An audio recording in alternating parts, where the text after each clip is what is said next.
I'm amazed at the number of people who freeze in a disastrous situation, like a sinking ship. People who survive tragedies like that always report that there's not nearly the amount of panic and confusion that you'd expect.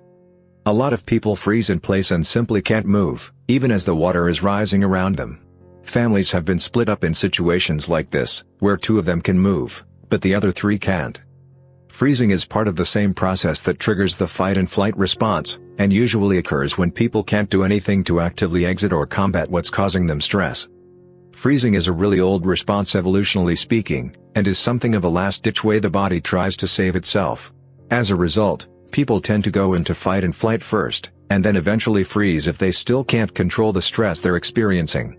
On the practical side, this has some hugely important implications for helping people in distress. If someone who is panicking suddenly becomes much less responsive or almost catatonic, they're not okay. It can look like they've calmed down, but most likely they've just entered the freeze response. That means that as their stress does reduce, they're going to go back into fight and flight before they actually get to a point where they feel better, and we have to be ready for that. On a more mundane note, in our personal life we also need to look for evidence of freeze in response to daily stressors. If you're super anxious about work, and then start feeling less anxiety, but also tired or zoned out, you may be entering freeze. People mistake this for merely being worn out, when in reality their body is struggling to manage chronic stress. False memories. How you can implant false memories in someone over time. And they believe they are real and their reactions are based on their own reality. When I was 9 years old I was hospitalized with severe asthma that nearly killed. Blood oxygen level was 62. The entire hospital stay was such a blur because my brain was not functioning properly. Both my parents were in custody battles and tried to convince me the other parent never once stepped into my hospital room. The last time I spoke with my mother, about a decade ago, I am sure she would still say my father never visited me. Luckily my granny, the voice of reason and sanity in my childhood, simply said to me, "They both visited you, they are both telling you lies." The irrationality of humans when it comes to some basic decision-making. For example, imagine you wanted to buy a nice pair of jeans. So you go to the store and find a pair you really like. The price is $60. Before you buy it you check your phone and find out a store 15 minutes away has the same exact pair for $20. Would you make the drive and go get the cheaper pair? Most people say yes, they would. Now imagine that you've saved up a bunch of cash and are gonna go to the store for a nice refrigerator. You find the one you like for $2,440. Before you buy it you find the same exact one 15 minutes away for $2,400. Assuming you couldn't price match, would you make the drive out for the cheaper one? Most people surveyed say no, they would not, despite being the same amount of savings. Most people, when asked why they would drive out for one and not the other, cite the relative difference in price, but this is an irrational behavior. Irrational behavior would dictate that it shouldn't make a difference. Regardless of the relative savings, $40 extra in your pocket is $40 extra in your pocket, and that's all that should be the only factor in a rational being. Dreaming. Even though everyone does it, it's amazing that our minds create virtual realities for us nightly. If you can lucid dream, it can be more entertaining than any game technology has invented. But why do our brains create nightmares? It seems so masochistic for your own mind to create nightmarish scenarios that would never happen in real life, or simply relive bad memories over and over. Normally our biology avoids pain at all costs. But the brain seems to obsess over it while we dream. Someone replied, "Okay, first I need to explain why we dream at all." The most accepted answer is that our brain is warming its circuits. Think about when you try to take a 20-minute nap, but it's 4 hours, 90% of the time you don't dream because your brain thinks it doesn't need to stay active during that short time. That's why time feels like mud when you wake up, sometimes for an entire hour. When people have nightmares it's usually because we are nervous or scared about something, or we experienced a traumatic event. Think about this, you lived through your house burning down, and you burned your arm badly. That's no small thing. When you go to sleep your brain will try to make connections to that day, or week, or even year, and all it gets is trauma because that's the biggest thing. It makes loose connections based on that, which is why you will have dreams about falling, or drowning, or being attacked. Your brain is trying to familiarize itself with different traumatic events, so if you find yourself in another you have less chance of dying. It's not always experiencing trauma, it can also be because you have anxiety about an upcoming event. Imagine you have a big test coming up, And you didn't study. Your subconscious brain doesn't recognize a test as a threat, but it does recognize your anxiety. So it tries to help by making you familiar with different scenarios. Déjà vu. To have such a strong feeling that an instance has happened before is crazy. Like you experienced it in the past, or dreamed of it. I met a woman years ago who claimed to have déjà vus that lasted several minutes instead of a few seconds.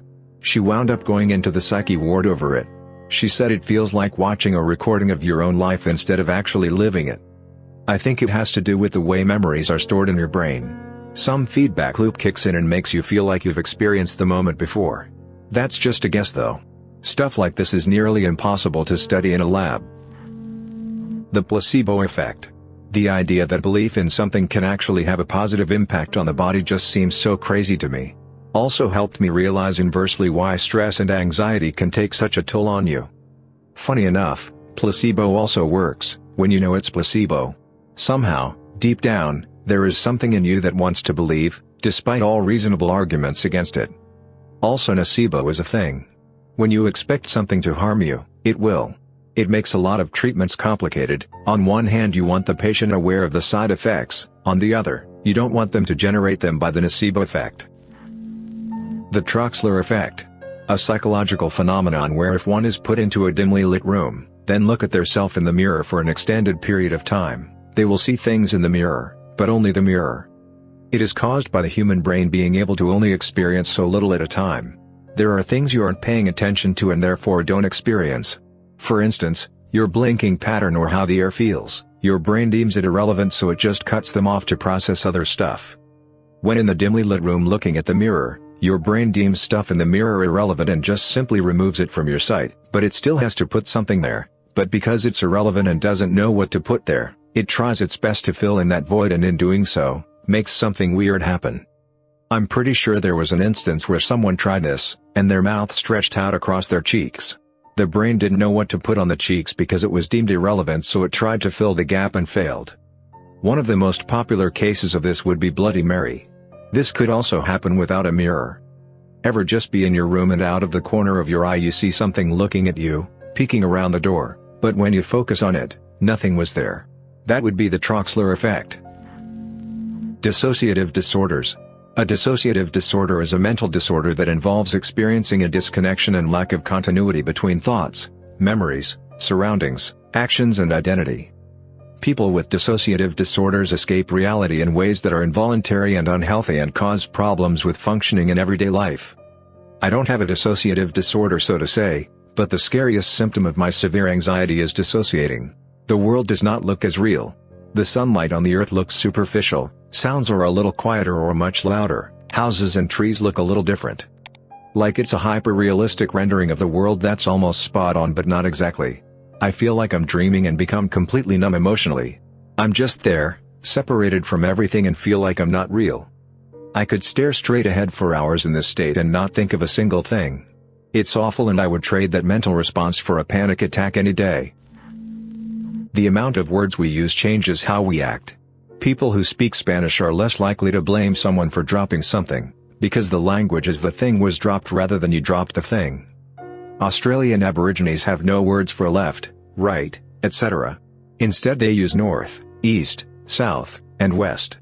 As a result, they almost always know what direction they are facing, even inside buildings with no exterior view. Deaf children in Africa using a made-up sign language that had not developed signs for describing positioning, under, over, to the right of etc., and when tested, they could not find a hidden object, even when they watched it be hidden. They couldn't tell themselves in their own minds where to look for it, and so they couldn't find it. Controlling language can control thoughts. If you take away words that help people visualize things you don't want them to know, those ideas fade from possibility. How laughter affects people. Laughter is basically the yin to stress's yang, which inspires me to make people laugh when I can, as I don't know what they're going through. Laughter increases things like dopamine, and can even help soothe physical pain sometimes. Even smiling, lifting the corners of your mouth, alone has positive effects on you, even if you force it. The human brain is a weird and messed up thing. It's like millions of years of spaghetti code in there. The bystander effect. Everyone thinks they would help if something happens, but the effect says that the more people there are, the less someone is going to help. I experienced this today on my commute. I started to get really dizzy and get tunnel vision. I was too out of it to ask for help, and everyone was just ignoring me. Until this one little old lady bullied someone into giving me their seat. All of a sudden I was surrounded by help, someone was fanning me, another person gave me tissues, etc. I'm so incredibly grateful for that woman who stopped to ask if I was alright. Why people have favorites. Like a favorite color or a favorite flower. Not being able to choose could mean death. Therefore the brain collects fragments of positive memories, which will guide you throughout the rest of your life. One of these fragments could be that you have a preference for the color red, because you associate it with a lot of childhood memories, Charizard, Ash Ketchum hat, Pikachu cheeks, etc. Synesthesia. This happens when you experience one sensory stimulus and it triggers another. For example, you hear a splash and think of the color blue. Or trying to describe songs by color. I get this quite vividly with tastes. If I see a plastic fork, I always taste ketchup for some reason. The gambler's fallacy, specifically, how the same series of events can lead to two different conclusions. Assume you have a perfectly fair coin, you toss it 5 times and get 5 heads. You then ask 2 people what they think the 6th toss will be. Person A thinks that heads is obviously on a roll, so he bets on heads. Person B thinks that heads has happened too many times, which means that tails has to come up, so he bets on tails.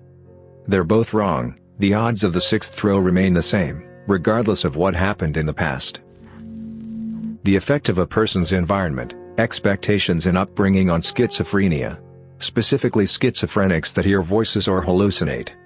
In a lot of societies, these voices are usually aggressive, dark, cruel, or they simply torture the one experiencing them, calling names and undermining them. In others, usually more spiritual societies, the voices are calm, benevolent and actively trying to help the listener. It is thought that this is the result from how those societies see the schizophrenic. In most, it's seen as a horrible mental disease, in popular culture and media even dangerous. This stigma gives the person involved a negative view of their mental condition, and causes them to internally demonize it. And exactly that creates the evil voices, they believe it is negative so it becomes more negative. After all, the voices are a figment of their own imagination. In some cultures, schizophrenics aren't labeled that, but are seen as shamans or priests, or a gifted person with a strong spiritual connection. The voices are interpreted as guides, deceased ancestors, or even God self. They don't perceive it as an evil, so the voices do not become evil. The person hearing them doesn't suffer that much from it. Of course, feeling a sense of grandeur because of your mental state is also not a healthy thing, but for the one involved it is a better alternative than being tortured by voices, telling you you're trash or that you should do horrible things, or just screaming, making noise. It can be treated with antipsychotics, to a certain degree, but it would be lovely if one day we as a society could look at schizophrenia in a more healthy manner, so that those who have it aren't as plagued by it, because they have a more neutral view of it. I hope it is possible, someday. Cognitive dissonance. If our actions don't match up with our opinions, beliefs, wishes, etc., something will give, and either our actions will change or our mindset will. Doesn't sound very interesting until you use this to hack your life in a sense. Ever heard of the law of attraction? It's kind of like this. The law of attraction claims that if you want something, just pretend like you already have it. Envision that you have it and you live it. Want to lose weight? Envision you at your ideal weight every night. Sounds like complete BS, and in a sense it is, but it applies to cognitive dissonance, and if you play your cards right it works. For me, I was a very shy person. I wanted to become talkative and get friends and guys. So, I would tell myself, I'm not shy. People love me. I have tons of friends.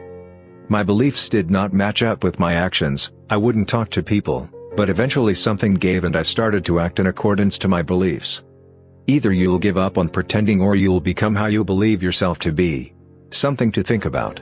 Law of attraction isn't a proven thing, but cognitive dissonance is.